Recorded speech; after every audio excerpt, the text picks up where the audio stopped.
আমি সি ব্লকে C418তেই থাকি, কোনার বাড়িটাই আমাদের। ওকে, তোমাদের এখানে প্রবলেমস কি কি ফেস করছো? আমাদের এখানে প্রবলেমস এটা হচ্ছে, একে তো এই দেখুন পুরো গার্বেজ বিন বানিয়ে রেখে দিয়েছে এই জায়গাটাকে। এখানে ভীষণ কম গার্বেজ এখানে ওঠানো হয়, আমাকে বলে বলে এমসিডি কে পরিষ্কার করাতে হয় এই জিনিসগুলো সবকিছু। আর কেউ রোজ আসে না, রোজ ক্লিয়ার করে না। এই যে এই বাড়িটা হয়ে আছে, এই নিচেটা দেখুন ভেঙে গেছে, এখানটা ভেতর দিয়ে লোক ঢুকে পড়ে। এখানে লোক এসে রোজ চায়ের আড্ডা, মদের আড্ডা, every day this is a nuisance we are facing. ঠিক আছে, এই দেখুন এখানে বাথরুম টাথরুমও লোকে করে, এবং এখানে মদ, সিগারেট, গাঁজা, ড্রাগসও ইভেন চলে, এটা আমরা নিজের চোখে দেখেছি। এই বাড়িটা দেখুন খালি পড়ে আছে, কাকিমারা থাকেন না। ঠিক আছে, আমরা পুজোর সময় রাত্রেবেলায় ছেলেদেরকে এখানে টপকে যেতে দেখেছি, সেখান থেকে আমরা ওদের মানা করেছি। তো এই জিনিসগুলো আমরা ভীষণ বেশি ফেস করছি। আমার একটা ইয়াং মেয়ে আছে বাড়িতে, তো আমরা সবসময় ভীষণ বদার থাকি। আমি C417তে থাকি, আমার নাম নীলু বড়ুয়া। 11:37 থেকে স্টার্ট হয়ে যায়। ছেলেগুলো যেমনি মর্জি গাড়ির রাস্তার মাঝখানে অবধি লাগিয়ে চলে যাচ্ছে। চা আর সিগারেটের যেটা ওই সব খুলেছে, ওটা ভীষণই বাজে। আমাদেরই বাড়ির সামনে, এটা তো রেসিডেন্সিয়াল এরিয়া, মেয়ে ছেলে চিপড়ে মানে নোংরামো করছে, আমি বলতে পারছি না, এটা আপনারা নিজেরা বুঝুন। আর ওদিকে লাইট তো নেই, অন্ধকার হয়ে যাচ্ছে, অন্ধকার থাকে তো ওরা যা খুশি। আর যদি আমরা কিছু বলি সেটার জন্য আমাদের সাথে ঝগড়া করতে, হিট করতে এসে আমাদের। তারপর ওদিকে চায়ের কাপ ফেলা, ওই পাপড়ি চাট কি কি খাচ্ছে ওগুলো সব নোংরা গার্বেজ গুলো সব ওখানে ফেলে চলে, একটাই বাইরের দিকটা। হ্যাঁ, আমার ঘরের সামনে পড়ছে না ওটা। আর এত বাজে ভাবে, আর আমি নিজে গাড়ি, আমার যে গাড়ি রাত্রে 7টার পরে আমি বার করতে পারবো না যদি আমার বাড়িতে কোনো এমার্জেন্সি হচ্ছে। এদিকে জ্যামও হয়ে যায় অনেক সময়। অনেক ছেলেরা, ম্যাক্সিমাম ছেলেরা ওদিকে ইউনিয়ন পাস করছে, সেটার জন্য আমি কতবার ঝগড়া করেছি। ওরা মানে না, ঝগড়া বলে जो करना है कर लीजिए, और ये आपका तो ना, ये तो पूरा सबका दिल्ली का रोड है, एमसीडी रोड है, हम जो मर्जी करें। তো এগুলোতে আমাদের একটু ভীষণ আমরা এই প্রবলেম গুলো ফেস করছি, এটার জন্য কিছু করুন প্লিজ। আমার নাম সোমা দাশগুপ্ত, আমি C414তে থাকি। আমাদের বাড়ির সামনে মানে প্রচন্ড পরিমাণ, এই 10 বছর ধরে কোনো রকমের রাস্তা রিপেয়ার হচ্ছে না আমাদের। সারা রাস্তা গাড্ডা গাড্ডা গাড্ডা। আমরা যাদের বাড়িতে রিপেয়ারের কাজ হচ্ছে, কিছু না কিছু পাথর নিয়ে আমরা এতদিন ধরে চালাচ্ছি, কিন্তু বৃষ্টি হলেই সব উড়ে জল ভেসে যাচ্ছে, মানে প্রচন্ড প্রবলেম। তার মধ্যে সিভারের প্রবলেম, এত গন্ধ, এত কোনো নালী পরিষ্কার হয় না।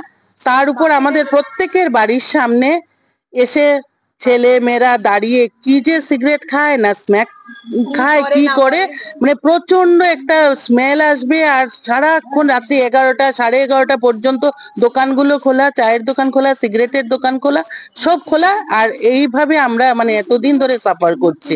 আর ওদেরকে কিছু বলো, পুলিশকে কমপ্লেন করো, কোনো কিছু হচ্ছে না। ওরা তো এসে, পুলিশ এসে দেখে টেকে চলে যায়। আর সেইভাবেই চলছে আমাদের এতদিন ধরে এরকম ভাবে। কিন্তু রাস্তাটা রিপেয়ার আমাদের প্রচন্ড দরকার হচ্ছে, ভীষণ ভাবে। 10 বছর ধরে আমরা সাফার করছি। আমার নাম সুমিতা, আমি C412 ফার্স্ট ফ্লোরে থাকি, মানে আমাদের পুরো বাড়িটাই আমার শাশুড়ি মায়ের। তো we are facing a lot of problem for the past, মানে আমি 25 ইয়ার্স ধরেই কিছু না কিছু প্রবলেম দেখছি, তবে থেকে আমি বিয়ে হয়ে এই বাড়িতে এসেছি। পার্কিং এর প্রবলেম, মার্কেটের প্রবলেম, সিভারেজের প্রবলেম, এখন রেস্টুরেন্টস খুলে গেছে, সেইখানে তারা সার্ভ করছে, মানে কোনো টাইম লিমিটই নেই। যতক্ষণ গেস্ট আসছে ততক্ষণ বসে বসে দে আর সার্ভিং এভরিথিং, গান চালানো। তারপরে এছাড়া বাচ্চারা সব এসে যা খুশি তাই করছে, বাচ্চাদের মধ্যে সবাই করছে আড্ডা, মানে আড্ডার একটা জায়গা হয়ে গেছে।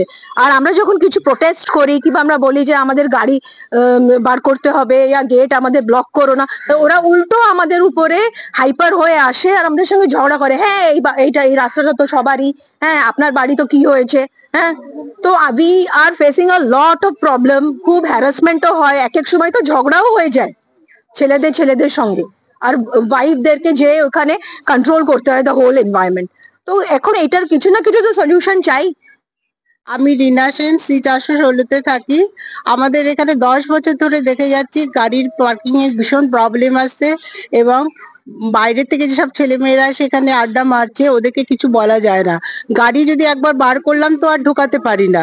ঢোকাতে গেলে যদি বলি যে মোটরসাইকেল হাঁটাও বা গাড়ি সরাও, বলবে যে এটা কি আপনার জায়গা, এটা এমসিডি জায়গা, আপনি এমসিডি কে গিয়ে বলুন। তারপর কি করছে, গাড়িতে প্যাচ লাগিয়ে দিচ্ছে, উল্টাপাল্টা লিখে দিচ্ছে, এই সমস্ত করছে। তো এটা আপনারা একটা ব্যবস্থা করুন। আর লাস্ট 10 ইয়ার্স ধরে রাস্তা রোড রিপেয়ার নেই, রোড রিপেয়ারটা আপনাদের করা দরকার, খুব ভালো হয় তাহলে। পূরবী বিশ্বাস বলছি, C 422 পুরো বাড়িটাই আমাদের হচ্ছে। তো আমাদের বাড়ির সামনে যত গুচ্ছের পাতা টাতা জোগাড় করে জড়ো করে দেয়, তারপরে আর নেয় না, আমাদের গাড়ির পিছনে ঢুকিয়ে দেয়। মানে এরা গাড়ি দিয়ে আসছে আর ওভারলোড করে দিয়ে চলে যাচ্ছে, কোনো আবর্জনা পুরো ছড়ানো ছিটানো। নমস্কার, আমি প্রদীপ সেন। আমি C 416-তে থাকি, যেটা হচ্ছে C 407 থেকে 427 পর্যন্ত যে লাইনটা, মার্কেটের ঠিক পেছনে সেই লাইনটাতে আমাদের এখানে এই একটা অবস্থা হয়েছে যে আমি শিয়া পার্কে 416-র মধ্যে থাকা সত্ত্বেও আর মার্কেটেও আমার দোকান আছে, কিন্তু মার্কেটে আমাদের কোনো সেক্রেটারি নেই, জয়েন্ট সেক্রেটারি নেই, কোনো ট্রেজারার বলে কোনো জিনিস নেই।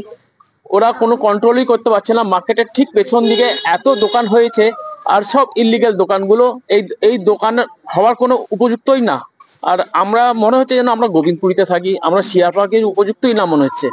আর এই অবস্থাতে এখানে এমন ভাবে সব বাচ্চারা আসছে, তারা কোনো শিয়ার পার্কের বাচ্চাই না, হয়তো 1-2 জন বাচ্চা, কিন্তু বেশিরভাগই সব গোবিন্দপুরে আসছে দিল্লির।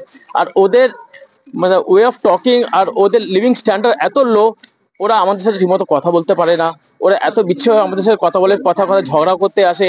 আর এখানে আমাদের বাড়ির সামনে সবসময় ডেলি মদের বোতল, চা কাপ, এইসব জিনিসগুলো পড়ে, এগুলো কি এখন আমরাই পরিষ্কার করতে শুরু করব? আমি আপনাদের অনুরোধ করছি, যেমন সিন্দাদিরা নিজেদের C ব্লকের অন্য সাইডে C 407-এর উল্টো দিকে রাজু চায়ের দোকানটাকে সরিয়ে দেওয়া হয়েছিল। আমরা রিকোয়েস্ট করবো যে আমাদের বাড়ির সামনেও যে এই চায়ের দোকান আর এইসব ইলিগাল কাজগুলো হচ্ছে, এগুলোকে যেন আপনারা ভালো মতো ব্যবস্থা করে দিন, যাতে আমাদের আর কোনো অসুবিধা না হয়। Thank you. এখানে মেন প্রবলেম হচ্ছে, এখানে পুলিশের কনাইভেন্সের সাথে এখানে আনঅথরাইজ ভেন্ডার এখানে বসে। আর আরো ইন্টারেস্টিংলি ব্যাপার, যাদের কাছে অলরেডি দোকান আছে, যেমনি আমি একটা নাম নেবো, মিস্টার গোপাল, ওনার কাছে দোকান আছে, ওনার আবার আনঅথরাইজ একটা স্টলও আছে। যখন কম টাকা দিয়ে ওরা আনঅথরাইজ স্টল পেয়ে যাবে পুলিশের হেল্প নিয়ে, এত সিগারেটের আনঅথরাইজ সিগারেট আর চায়ের দোকান হয়ে গেছে। তার সাথে সাথে সিগারেট তো ওরা খায়, ট্রাফিক জ্যাম করে আমাদের বাড়ির সামনে, আর ওরা ড্রাগসও ইউজ করে। কারণ যেইভাবে স্মেল আসে, সেটা আরামসে বোঝা যায় কি এটা নর্মাল টোব্যাকো না, এটা ড্রাগস। তুমি বলছো যে ড্রাগস আমাদের পাড়ায় বিক্রি হচ্ছে? হ্যাঁ, ডেফিনেটলি বিক্রি হচ্ছে, নইলে ওরা কি করে ওই স্মেলটা হাওয়ার মধ্যে থাকে। আর ঠিক 1 নম্বর মার্কেটের সামনে আর একটা স্পট আছে 418 আর 419-এর সামনে একটা স্পট আছে, খালি জায়গা আছে ওখানে আপনি যদি বিকেল বেলা আসেন 7টা নাগাদ, আপনি স্মেল পাবেন। অন্যথায় ভেন্ডারদের এখান থেকে হটাবে না 1 নম্বর মার্কেটে, ততদিন আমাদের প্রবলেম সলভ হবে না।